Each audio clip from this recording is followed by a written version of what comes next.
President Joe Biden leiringei cheirakta Putin ase hatpagi hodarami haiba wapam ase Trump ki AD amakang na si mention tawkre amasung tasengna Putin ase assassinate tawbaki plan tawkhibra amase masin nakambairangani maramdi Russia ki intelligence su phakraponi aduka hairiba AD asina mention tawkhimati America ki masagi mini madudi Putin bu assassin tawbaki damakta hotrakpa haisa masin nuclear war oibaki yamna mongcha insane type ki masi plot amani haiba wapam ase mention tawki aduga tasengna maksu Russia ki Putin bu karigumba assassination ka tawbata ti nuclear war oikani siniyam sathiba marama oikani aduga second world war natraga first world war oikibasu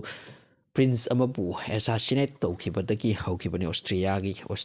kaino madagi adugumba wari ki alai aduna Russia ki President Putin gumba mapu assassinate tawki plot ama honarakpa amasung mauta failure oikiba soidana orangani adupu masi satina jawba problematic oikada adugumba step amani nga saigi Trump ki aid mi estimation tawkre masi yam kana nainari maramdi Putin busu assassinate tawbaki plan khannaram laboi re haidro so Russia ki President Putin ko se amna cheksin na salam gani amasung mark se mapam khuding da chatpa ya taba aduga Russia manung da su event ya amna cheksin na leipa ma chat thokpa gari du faudi am security ga loina chatpa du mathau ta ba du gumba type ni haidi aduga Russia da mapam kya leikhri ma ki leipia pa ma ki banglo leifam chafam adu phom khuding da hojik se mak leiti haina mention tori amuram da Russia ma ti Ukraine ki marakta am the fresh oil ba pau khara tangka ngasi ki mention tau jage Russia ki President Vladimir Putin amadi maki team sing means maki war team amadi war team china thar makhoi ki force sing na Ukraine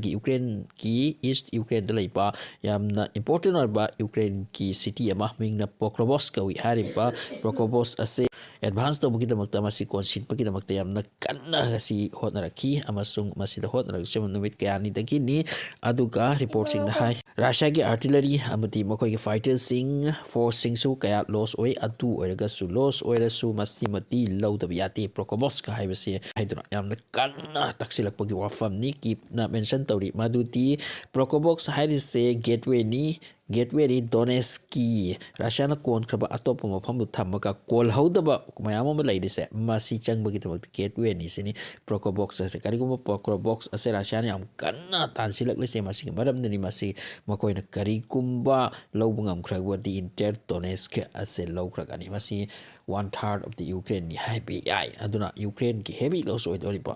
aduna masiti am akan ba fight ni masung Russia gi su troops sing artillery sing am di ko jukulai ke asu loss obi wani adu bu advance di makoi leptana tawba Maxim Bakulin ko ba Ukraine gi National Guard ki unit amadi am kanna Pokrovsk haisida war tawna masidi yawriba mark mention tawki madi Russian ki force asai ko ki enemy ni amasung makoi siam na kanna around the clock 24-hour tumba chapel night na karama tummi karama na war shok ngre adugi mongta hari pa Pokrovsk asida advance to bugi